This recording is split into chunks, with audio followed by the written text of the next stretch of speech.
parent owes an obligation of child support to a child under the age of 18, which may extend to age 21 if the child is a child attending school under Oregon law. A child attending school must be unmarried, enrolled in at least a one-half-time course of study in an accredited school, and successfully completing classes. The Child Support Division in Salem has forms which the child must complete, confirming enrollment and allowing parental access to the child's school records. In Oregon, child support is a function of the party's gross income. We'll talk about income in a minute. But the overall idea is that the more money that parents have up to a certain point, the more they have to spend on their kids. Also, it costs less than twice as much to raise an extra kid. You can go to the state website to calculate what child support is presumed to be once you have the factors. Income is often the largest problem to calculate. We're working off of gross before income tax income.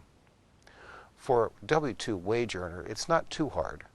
Just sort out the regular pay, add overtime, bonus, and perks, and there you have it.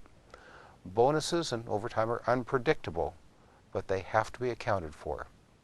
It may be fairest to figure out how much overtime and bonuses are on an annual basis and divide by 12, or look at prior years to sort it out. Exact science it's not. It's worse for a small business owner. The Schedule C in a profit and loss statement is essential, but the tax numbers are not the final answer. The court will add back into income certain expenses which are perfectly legitimate and legal to deduct, but will be considered part of income, including depreciation and expenses which are more personal in nature than business, such as entertainment and sometimes a home office deduction. Everyone is presumed to earn minimum wage. An unemployed person could face any number of possibilities for income: actual income, unemployment compensation, earnings from a prior job, earnings as if full-time at a prior job, the earnings of an average worker in the industry according to state calculations, or presumed minimum wage. Well, while that may not be helpful, it suggests that one can be creative to come to a fair result. There is a credit for a parent who exercises substantial parenting time figured into the calculator.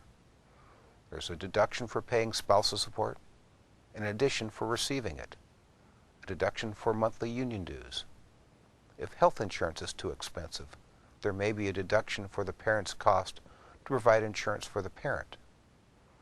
There is a credit for non-joint children who live in a parent's home or for whom support has been ordered, but not for stepchildren. There are limits on the amount chargeable for daycare, but it is counted. It must be work-related and the out-of-pocket expense only. If you want more information, it's all available online in the Oregon Administrative Rules. If you fill in the numbers on the calculator, it will give you a good idea of what the support order is likely to be. There are exceptions, which are called rebuttals, which could include the cost of unshared travel for parenting time for one parent, extraordinary health expenses of the child or a party, and a non-exclusive list of other possibilities. But it's an unusual case when the court does not apply the guidelines, even though the court will generally approve an agreement outside of them.